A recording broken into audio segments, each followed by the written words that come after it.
ધોરાજીના ફૂલ તીખા ચટાકેદાર ભૂંગળા બટેટા આજ ખાવાના છે, તો ચલો. ધોરાજી આવી ગયું. ધોરાજીમાં હજી આગળ બહુ આગળ છે ભાઈ ભૂંગળા બટેટા. આજ તો ખાવાની ફૂલ મોજ આવી જવાની છે.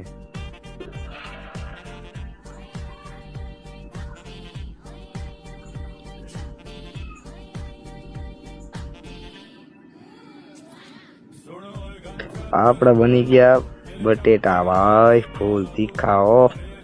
ખાવાની મજા આવશે. આવી ગઈ આપણી ડીશ લાલ ચટાકેદાર.